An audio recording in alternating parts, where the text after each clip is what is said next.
ఇక్కడున్న ఈ ఆకు రౌడీని అడుగుతా, ఆకు రౌడీ ఎమ్మెల్యేని అడుగుతున్నా, నేను నీ కులమైతే నీకు నోరు అలుసా? నీకు మేము కాపు కాపు అని చెప్పి బూతులు తిడతావా? నువ్వు ఏమనుకోలేదు, బలుపు అనుకోవాలా? ఏమనుకోవాలి?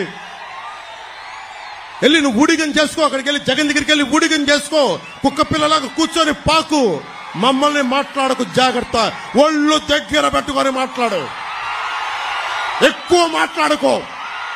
తమాషాలుగా ఉంది ఒక్కొక్కడికి, కడుపు మండదా మాకు.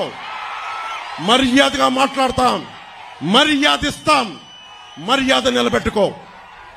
పిచ్చి పిచ్చి వాగుళ్ళు వాక్కండి ఒక్కొక్కళ్ళు. మా కసులు లేక కాదు, ప్రజాస్వామ్య విధానాన్ని గౌరవిస్తాం. దాన్ని దృష్టిలో పెట్టుకొని మాట్లాడండి. ఒళ్ళు నోరు ఇష్టం వచ్చినట్టుగా పడేయకండి. చెప్తున్నా, 25 సంవత్సరాలు నా జీవితాన్ని రాజకీయాలకి పెడతా ఉన్నాను. ఆంధ్రప్రదేశ్ బాగుండాలి, దేశం బాగుండాలి, తెలుగు ప్రజల ఐక్యత బాగుండాలి. మీరు మాతో గొడవ పెట్టుకోవడం అంటే నీ బిడ్డలతో సహా 25 సంవత్సరాలు నేను చచ్చే వరకు నాతో గొడవ పెట్టుకోవడం గుర్తుపెట్టుకో. సరే, నిన్న కూడా జగన్ మాట్లాడుతా భీమవరంలో నేను కూర్చొని మార్చేసుకున్నానంట. భీమవరం నుంచి మార్చానంట. ఏదైనా మాట్లాడితే కూర్చోబెట్టి వ్యక్తిగతంగా మాట్లాడతాడు. ఏ రోజున్నా సరే జగన్ గారి సతీమణిని నాకు అంటానికి ఎంతసేపు పడుద్ది? పెళ్ళాం అనే పదప్రయోగం వాడతామా మనం అసలు? ఈ దిగజారుడు ముఖ్యమంత్రి దిగజారిపోయాడు. నేను నిన్నే చెప్పాను, పొద్దున్న ఇందాక చెప్పాను, ఇతని మీద ఎలక్షన్ కమిషన్ కంప్లైంట్ చేయండి, దిగజారిపోయేలా మాట్లాడుతున్నాడని. కానీ పెళ్ళాం అనే పదప్రయోగాన్ని మనం మాట్లాడతామా? అసలు ఆ స్థాయికి పబ్లిక్ డిబేట్ ముఖ్యమంత్రి అతను ఏంటో నాకు అర్థం కాదు. మీరు ఆలోచించండి ఒకసారి.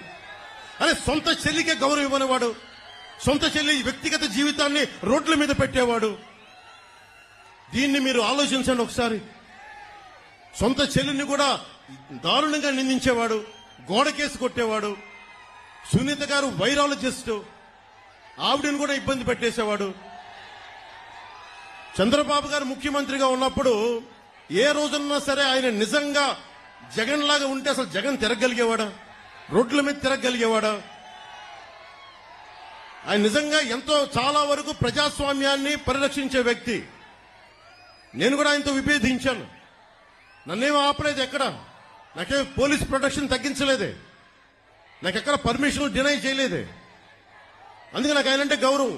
ప్రతి నాయకుడికి ఇంకోళ్ళకి విభేదాలు ఉంటాయి పాలసీ పరంగా, అవి ప్రజలకు సంబంధించి తప్ప ఏ రోజు కూడా ఆయన కూర్చొని అప్రజాస్వామికంగా ఆయన ప్రవర్తించలే. జగన్ ఈ రోజు కూర్చొని మేము రోడ్ల మీదకి రావాలంటే అన్ని ఆంక్షలు పెడతాడు, అతనే కొట్టుకొని మా మీద నెపం పెడతాడు.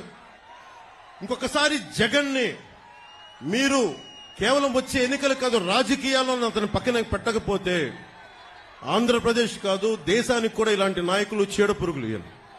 మీరు దయచేసి బలంగా పెట్టుకోండి.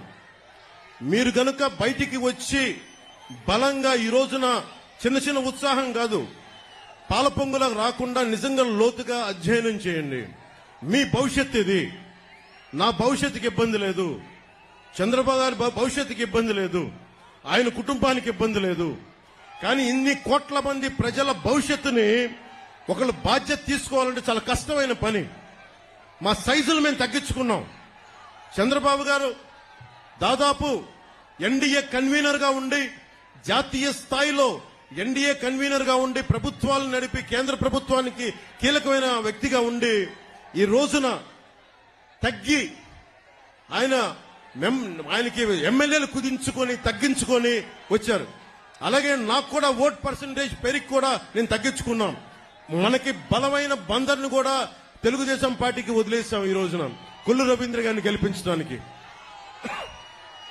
దీనికి కారణం ఏంటంటే ఓటు చీలకూడదు. ఎందుకు చీలకూడదు? మీ భవిష్యత్తు కోసం, మీకోసం పనిచేసే వాళ్ళు కావాలి, రైతాంగాని కోసం నిలబడగలిగే వాళ్ళు కావాలి, మత్స్యకారుల కోసం నిలబడగలిగే వాళ్ళు కావాలి, అలాగే కూర్చోబెట్టే యువతకి ఉపాధి అవకాశాల కోసం నిలబడగలిగే వాళ్ళు కావాలి. అసెంబ్లీ అంటే బూతులు తిట్టేవాళ్ళు, వ్యక్తిగత జీవితాన్ని నిందించేవాళ్ళు మీ భవిష్యత్తు కోసం ఎప్పుడు ఆలోచిస్తారు? నిజంగా చెప్తున్నాను, నేను మీకోసం మీరు ఊహించుకోండి. ఫస్ట్ టైం అసెంబ్లీలో 5 సంవత్సరాల తర్వాత డిబేట్స్ చాలా ఆరోగ్యవంతంగా ఉంటాయి.